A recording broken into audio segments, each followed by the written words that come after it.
म्हणून आई लेकराला कडेवरती घेत असते. अहो, बाप आपल्याला खवळला, रागवला लगी त्यांच्याबद्दल वाईट विचार मनामध्ये आणू नका.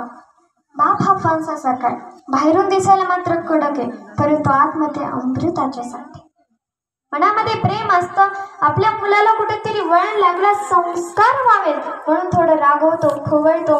मार्क कमी पडले, आता रागवले तुम्ही म्हणतात ना, मी पाळूनच दाखवणार मार्क, मी मोठा होणारच, अशी मनामध्ये भावना निर्माण व्हावी म्हणून बाप आणि आई वडील हे दोघंही आपल्याला खवळत असतात. म्हणून आपण त्यांचं नाव मोठं केलं पाहिजे, त्यांच्याजवळ बसलं पाहिजे, त्यांच्या सेवेतला आनंद घेतला पाहिजे. अहो, आई ही खरंच मायेचा सागर आहे आणि पिता हा दयेचा समुद्र आहे. आईचं कर्तृत्व श्रेष्ठ आहे का? तर मुळीच नाही. तर बापाचं देखील कर्तृत्व तेवढंच श्रेष्ठ आहे. जेवढी आई आहे तेवढे गरजेचे आपल्याला वडील देखील असतात. आई देखील श्रेष्ठ आहे, परंतु बाप देखील खूप श्रेष्ठ आहे.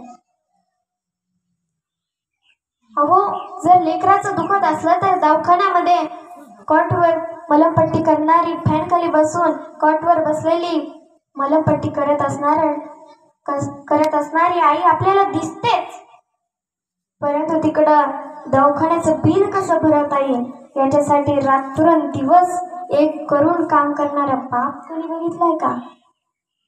तर नाही. आई दररोज शाळेचा डब्बा, कपडे बिपडे धुवून देते आणि बाप त्या शाळेची फी भरतो, काबाड कष्ट करतो.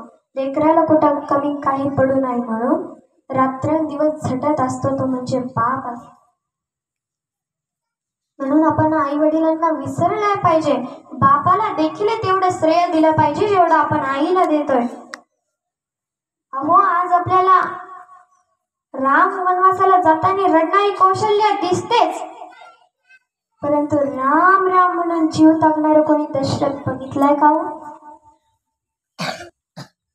श्रीकृष्णाचा जेव्हा कैद खाण्यामध्ये जन्म झाला तेव्हा रडणारी देवकी आपल्याला दिसतेच, वेदनाने तडपणारी देवकी आपल्याला दिसतेच, परंतु कृष्णाला काही होऊ नये म्हणून बाहेर विजेंचा कडकडाट, मुसळधार पाऊस आहे,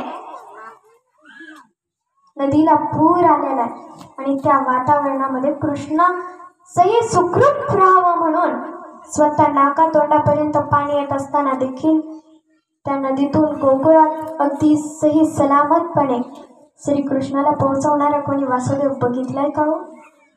तर नाही.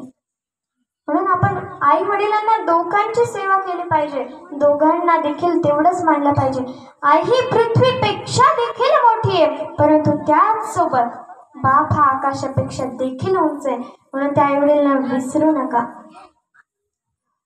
त्यांची सेवा करत जा. अहो, कोणी म्हणेन माझा बाप आमदार आहे, कोणी म्हणेन माझा बाप खासदार आहे, कोणी म्हणेन माझा बाप जागीरदार आहे, परंतु आपण छाती फुटेपर्यंत सांगितलं राहिलं पाहिजे की माझा बाप इमानदार आहे, माझी आई श्रेष्ठ आहे. अहो, सांगितलं पाहिजे. खरंच या जगामध्ये ज्याला आई नाही ना तो भिकारी आहे. स्वामी तिन्ही जगाचा, आई विना भिकारी. या जगात जर आई नसेल ना तर ती प्रॉपर्टी, घरदार, त्याचा काही म्हणजे काडीचा काहीच उपयोग नाही. ज्यांनी आपल्याला जन्म दिलाय जर तेच आपल्यासोबत नसतील तर तुम्ही स्वतःच्या मनाला विचारा, खरंच तुमचं चांगलं चाललंय? तर नाही. जरी आपल्याला आई वडील खोळले तरी आत्महत्येसारखा वाईट विचार मनामध्ये आणू नका, आत्महत्या करू नका. कुठं परीक्षेत कमी मार्क पडले, आई वडील खवळले, कुणी काय म्हटलं तर आत्महत्यासारखा वाईट विचार जीवनामध्ये कधीच मनामध्ये आणू नका.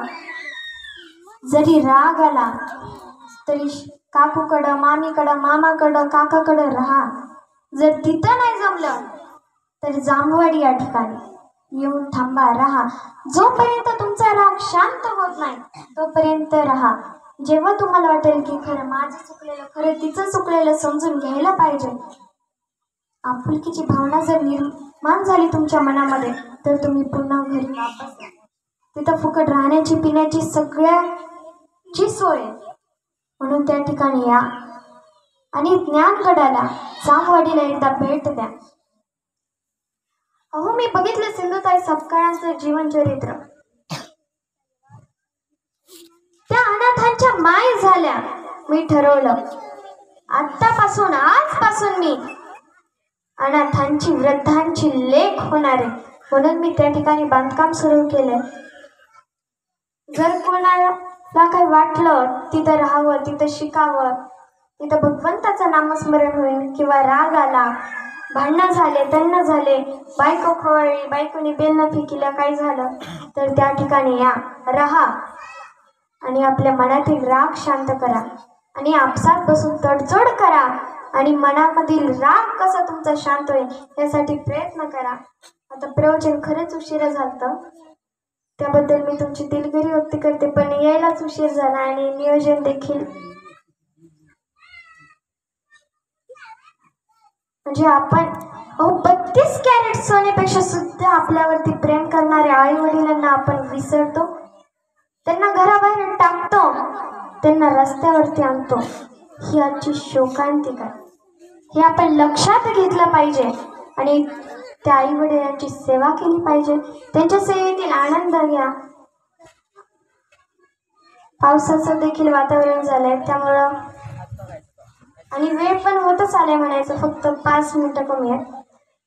त्यामुळे ही प्रवचन रूपी सेवा मी या ठिकाणी संत वामन भाऊ, संत भगवान बाबा, संत बाळूमामा यांच्या चरणी समर्पित करते आणि सेवेला पूर्ण विराम देते.